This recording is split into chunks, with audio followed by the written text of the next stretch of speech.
over the weekend, Kat and I, we both got our pick of a movie. She picked Barnyard, and I picked the Tetris movie. Now, if you don't remember the Tetris movie, I forgive you because it's on Apple TV Plus. But the trailer for it came out a couple months ago. It's been in development for a while. The trailer came out a little while ago, and I was like, huh, okay. Weird.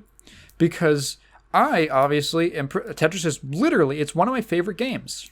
And the story behind it is interesting enough that I made an entire video about it. About the story behind its creation and the rights and who owns it.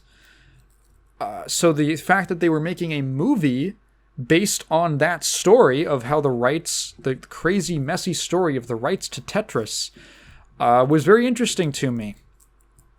So I get to actually measure up something I have made against a real, I won't call it big budget, which I'll talk about later.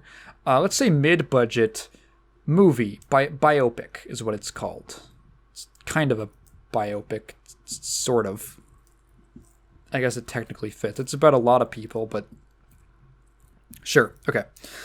How was the movie? It's weird. It's very strange. It's kind of what you would expect if I told you it's a very Hollywood retelling of the story behind Tetris.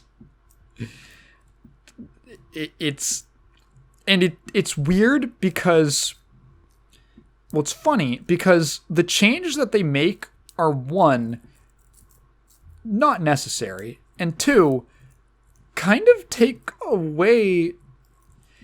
No, that's it. They're unnecessary. And if they had just stuck closer to the original story, I think you could have made a much better movie. Like, okay, if you've seen my video on Tetris and the rights behind Tetris, it's called Who Owns Tetris? It's a very fascinating story. There's a lot of different people. There's a lot of, like, things going... there's elements of, like, you know... the Soviet Union, there's this whole political aspect to it and rights to, like, intellectual property and communism and people making shady deals. You have connections to weird people like the Maxwell family. You have people just, you know, kind of like telling little white lies to make business deals. And then you have everything just crumbling, just falling apart and having, because of this one dude and having to figure out, like, what the fuck are we supposed to do? It's a very fun story. It's an intriguing story with a lot of natural twists and turns that really happened. The fact that Hank Rogers, Roger Stein, and Kevin Maxwell all showed up to Elorg on the same day randomly is hilarious. That's crazy. Like, imagine, like, when I picture, if I were to make a movie about this story, that would be like leading into the climax, basically. That's like the craziest that it could get. Is now we ensues this like insane negotiating where we're trying to figure out who owns this game, right? Who gets the rights to own this game. And this back and forth thing. The problem with telling a story like that is that maybe not leading into the climax, maybe like somewhere in the middle of the movie. The problem is you have to be really good at writing dialogue, and the director has to be good at filming tense scenes of people talking. And I'm sorry to say, but neither of those things are very true. So immediately I noticed a weird thing, and I didn't comment on it until about halfway through the film because I wanted to see if it improved. everyone in the movie talks like they're reciting lines for everyone. All the dialogue sounds like it's in a trailer for a fake movie. Like something that you would see on like an old college humor video. Like the gritty Legend of Zelda adaptation. And it's like a fake trailer, like tongue-in-cheek trailer for this movie that doesn't exist. Everyone sounds like that. And it's really weird. They all sound like they're reciting lines for a trailer. The dialogue feels really unnatural because of that, or just the delivery is just... It's like too prepackaged to be cut into a trailer. I don't know. That kind of persists throughout a lot of the movie. There's a lot of like... Oh, this dialogue is not my favorite thing in the world. In place of tense negotiating over the rights to a game, they have opted to go with, or the screenwriter opted to go with, or this might not have been him, you know? It could have been the studio, could have been whatever. The filmmakers have decided to go with, what if we made up a character of a Russian politician who wanted to own Tetris and, like, threatened Pajitnov's family, and it turned into, like, a crazy, like, we're gonna arrest and kill the main characters unless they can get to the airport in this high-octane car chase action scene. I'm like, this is... Why do we have to be doing this? It also, from what I know, I don't know how much... Now, there's two sides to this. There's two possibilities. Either I might not have the complete story, and they got advising from some of the real people involved, or they just made this shit up. But they really play up the involvement of Kevin Maxwell's father. Why can't I remember his name? I'm so bad at remembering his name.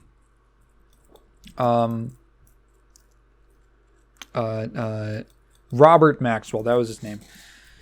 They really play up his importance, which I found kind of strange, and also underplay Stein's involvement in the whole ordeal. Like, Stein is almost like a side character. Like, he's there, but they don't focus nearly enough on how badly he fucked the situation by just handing the rights to every, like, you know, Tom, Dick, and Mary who asked for them. The fact that he sold the Japanese rights to two different people. Like, yeah, he's kind of really important to why it was such a messy situation in the first place. He's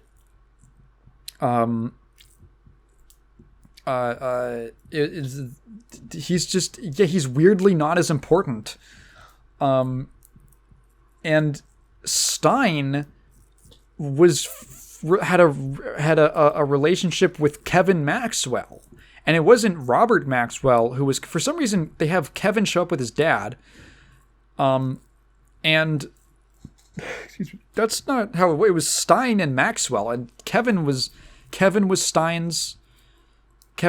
was Stein's guy. They were like a duo. He liked Mirrorsoft. He wanted them to get the rights. Hank Rogers wanted it for Bulletproof. And he ended up befriending Pajitnov. And like... Oh man, there's no scene where Rogers and Pajitnov play a steamy game of Go together. And I was so disappointed because they set up at the beginning Rogers is trying to sell a Go game, like a Go for like computer Go, right? That he had developed, and I'm like, "Oh, that's an obvious setup. He's going to be at Pajitnov's apartment or something when they meet. He's going to invite him over because they have a scene. Oh, he invites him over for dinner. Oh, they're going to have a scene where they talk about Go. And they get so close to this to the point where I feel like it was in the script and it got taken out. where Rogers mentions that he made a few games, because they're talking about how he discovered Tetris and the trade show he was at, which is like the opening of the movie. And he says, "Oh yeah, I had this trying to sell this game unsuccessfully." I totally thought it was going to go into Pajitnov says, "Oh, what game did you make? What kind of games did you make?" And Rogers would say, "Oh, I made a computer version of Go." And Pajitnov said, "Oh, I love Go. It's one of my favorite games." And then they would play a game of Go, and that's how their relationship would blossom, like how it did in real life. But for some reason, they didn't take this obvious thing, and instead they have them program Tetris on the spot. It's really weird. They sit down. So they sit down, and Pajitnov shows Rogers the original version of Tetris that he programmed on like his old busted ass Soviet computer, right? He shows him the original version of Tetris, and Rogers is like, "Oh, this is so cool." And they say, "Oh, you should let multiple lines disappear at once." And then they write code to make 4 lines disappear at once. And I was like, "Wait, what? What do you mean? Wasn't that always... That was always there. That was always part of the game." Tetris as a game, like the basics of Tetris, Pajitnov already like had done that. This, in fact, it's not even a new idea. They had already been adapted into the other versions of Tetris that were already being sold around the world at that point in the story. Why are they acting like being able to score a Tetris is a new idea that Pajitnov hadn't thought of? How is it even a new feature? Isn't it just... That's just the way that the game works. That's the longest piece is 4 lines tall. Of course that's how many lines you can get. What? Did you think he hadn't figured that out yet? That's just how it works. It's practically physics. Why are we pretending like... What a weird scene. Because he's suggesting features that are already in Tetris in other versions. Like if you go and you play the old Mirrorsoft or Bulletproof versions of Tetris, like on the Famicom, yeah, already there. What? Huh? And like they hadn't figured out the way, like he didn't have, they program a way in that scene for the blocks to like lower, like when you clear a line. And the parts of the board that didn't get cleared, like, you know how they drop down in Tetris? That they code that on the spot, and I'm like, no, that was always there. I'm pretty sure that was always there. Also, not new. Like, okay, so I didn't mention this in my video. The reason... So Tetris originally, it was just a game about... It was like... Because it was based on pentominoes. And pentominoes are just about creating filling up all of the space in this board with these shapes, right? Tetris was the same thing, except with tetronymos? Tetronymos, I think that's how you say it. With tetronymos, because it's easier to work with in that setting. And originally lines did not clear when you filled them, because it was just about filling space. The problem was that he realized that the board would fill up, and it would also make the game run slower. So the fact that lines disappeared was actually a hardware thing. It was actually like a necessity because of the limitations of the hardware it was programmed on.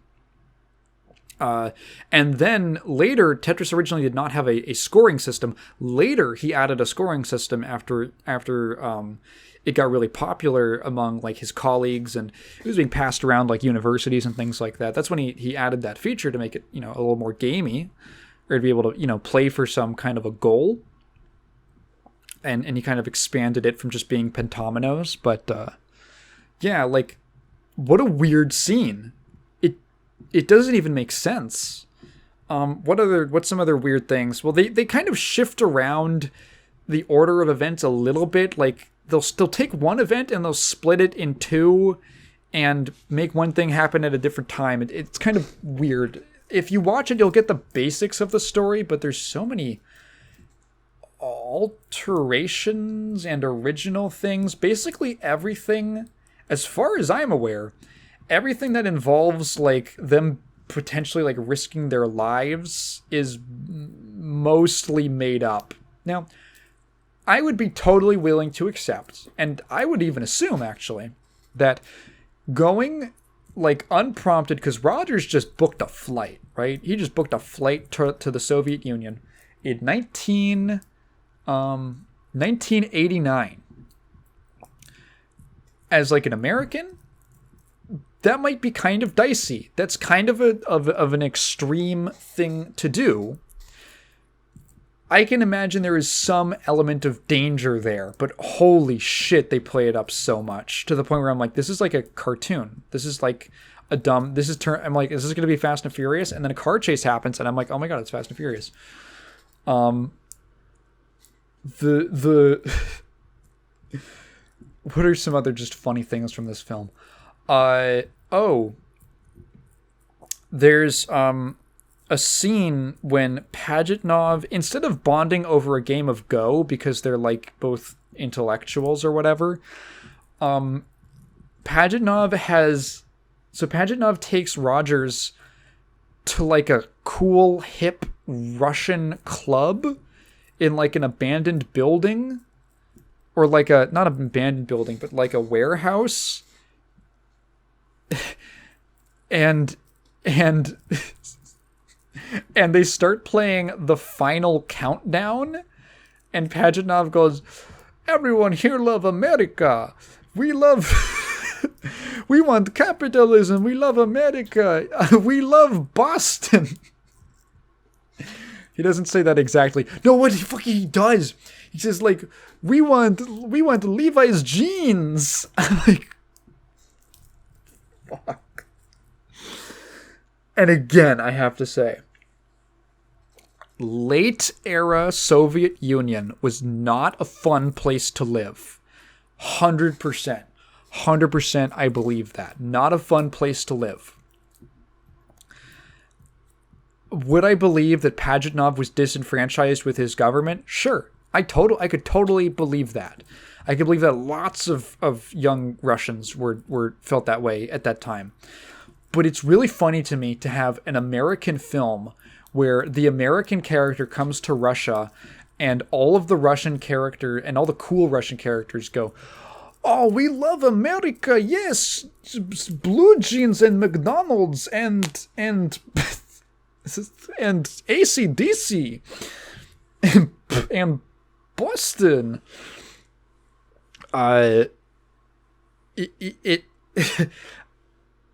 It doesn't rub me the wrong way. That's not what it's just kind of funny. It's kind of amusing. Like, It feels pandering to me as an American. And maybe I'm totally off base with that. And maybe that was what they felt at the time, what Pajitnov felt at the time. Maybe they actually did go to a hip Russian club in a warehouse that played the final countdown. But to me, it feels pandering. I find it's really cringy when you watch American movies and Americans are like, if you have American characters who happen to be super cool, it's like, okay, whatever. But when they specifically point, like, they make it a point to be like, they're American, they're fucking cool, look at how independent and freedom eagle they are, let's go. I find, come on, man. Come on. I don't even hate America in that kind of a way. And I'm not like, I fucking, boy, I'm just, come on, dude. Like, I'm at least realistic. I'm at least self-aware enough to know when I'm being pandered to for my national identity. Yeah.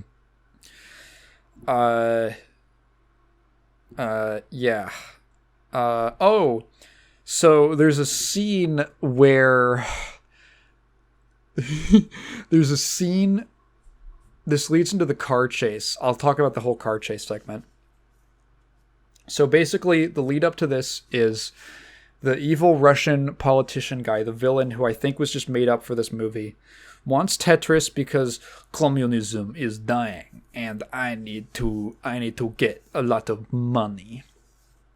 So he works with Robert Maxwell to get the rights to Tetris.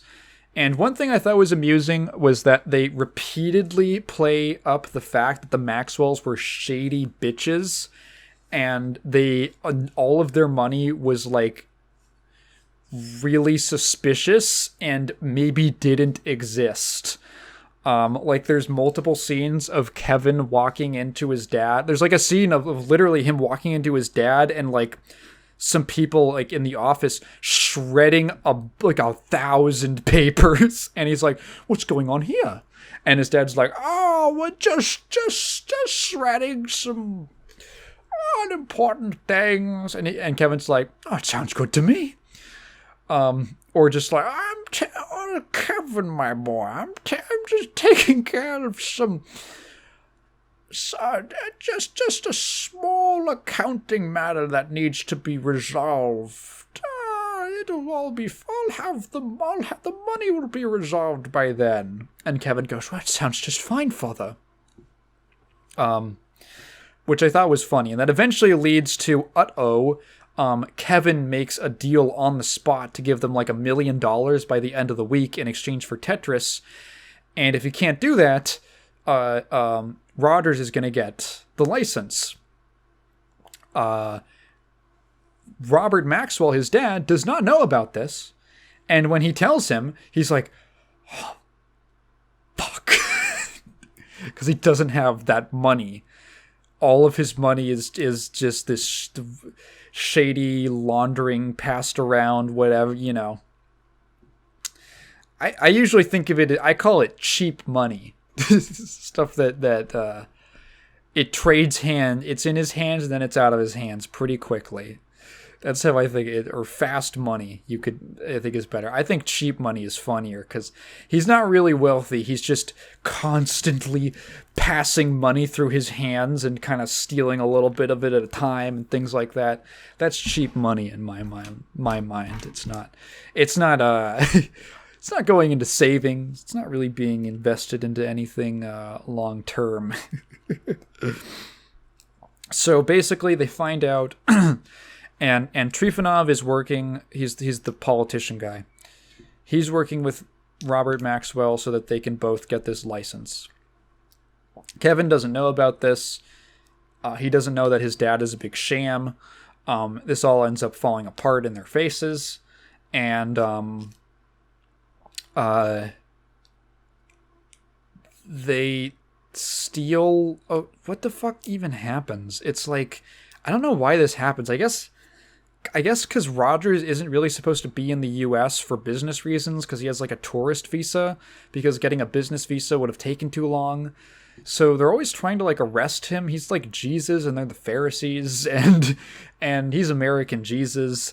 And so there's this scene where there's like a Russian, it's like Lenin Day or something. I don't know what they celebrate in Russia. They have a big tapestry of Lenin's face, and there's a bunch of tanks strolling through the streets, and these tanks are very clearly not there. They are 100% art assets or like really low res 3D. And they've tried to like, they look like they've been painted into the scene. They're trying to like shade them in a way that makes it look like they're actually there, and it's just not. And it looks really bad. It looks really bad when you look at it. Like you could tell, okay, this is not actually a Hollywood budget. This was an Apple TV Plus budget. So what the fuck happens? It's like just this big mess, and then it turns into like a car chase where Rogers has secured the rights and he just needs to get back to America, but Trifonov wants to stop him and suppress him from getting the rights, even though he's probably not, I don't think he's going to get them anyway, because it was kind of contingent on Maxwell having the money, which he doesn't. And then there's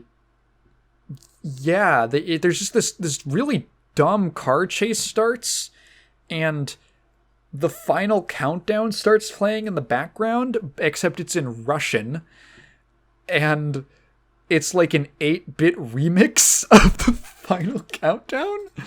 They did this earlier with, what's it called? Send Me a Hero, or I Need a Hero, that song. It's like a Russian vocal cover with an 8-bit remix of the instrumental.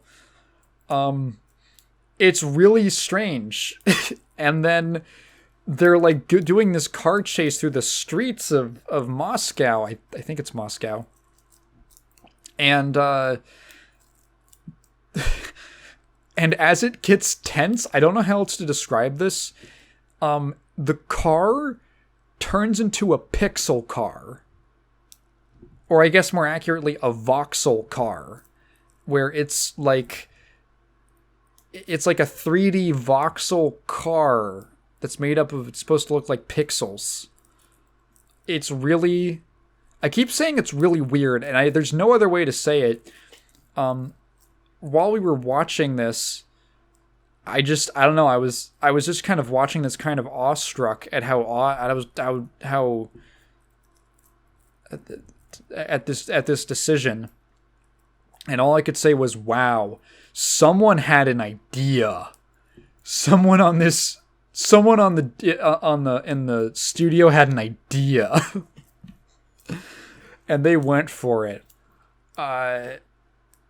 So just, yeah, it becomes like a weird action chase thing, and the car becomes a pixel car, and then they get to the airport, and then they get on the plane, and then they leave, and then everything wraps up all happily. And then, that's the movie. If you're interested in watching it, okay, here's the thing. Oh, well, actually, one more thing. Excuse me. The you know that like what happened next segment that's at the end of like these kinds of movies, biopics, where they just show like a picture and like text of explaining what happened. The picture that they use for Stein is very funny enough, the same one I use in my video, and that's because it's the only one that exists. The dude is like weirdly hard. It's hard to get a picture of him. There's like one picture. Oh, I should mention the casting. Casting overall is pretty good. Taron Egerton as Hank Rogers he's probably the least convincing casting. The problem is that Hank Rogers is a very Dutch man. You look at this guy, you're like, this is a Dutch ass motherfucker. And Taron Egerton does not have that look to him. He's fine. He's got kind of like he's got the mustache. He's got vaguely the face for it, but I don't know. I didn't quite buy him as Rogers. The guy who plays Pajitnov, good casting. Who they got for Stein? Oh my god, this little kind of like goblin looking little shabble shamble glip glop of a man. This little melting kind of goblin guy. Oh yeah, no, that's him. That's a great Stein casting. Yamauchi, the CEO of Nintendo, president of Nintendo of Japan. Good casting. Howard Lincoln appears. You might remember him from the Senate hearing video. He was Nintendo's lawyer, or chief legal executive, something like that. While this was all going down, before he was the vice president. And casting for him is pretty good. Who else is cast pretty all right? The Kevin Maxwell, it looks pretty close. It's a pretty good Kevin Maxwell. Yeah, overall, the casting is is quite good, I have to say. Most of the actors give strange performances. Again, it really does not feel like a real movie. It feels like I'm watching a trailer for a fake movie, but it's like 2 hours long. It's paced really oddly. The pacing is... because I know the story in my head. And maybe I'm biased because of the way that I chose to tell the story in my own video. But it is not the way that I would have paced. Most of the movie, I haven't even mentioned, but most of the movie, it takes place in Russia. It takes place after Hank books his flight to Russia. The first time. It's really... I was watching it, I'm like, are they going to spend the whole movie just in the negotiations? And no, not really. They spend a lot of time doing whatever else. Okay.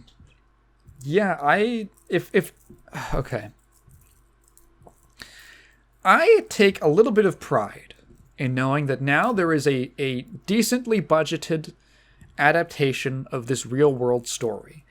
And my video is the better telling of the story. I just think it is. Allow me to be arrogant for 1 second. I genuinely think that if you're curious about the story behind the rights to Tetris, which is a funny, fascinating story that would make for a perfect movie, my video on it will give you a better understanding of what actually happened. And I think it's really entertaining. I think it's an entertaining video, and I think I told the story in a way that brought out the best, most interesting parts of it. If you want a weird version of it, I would recommend the Tetris movie. I really don't know what else to say.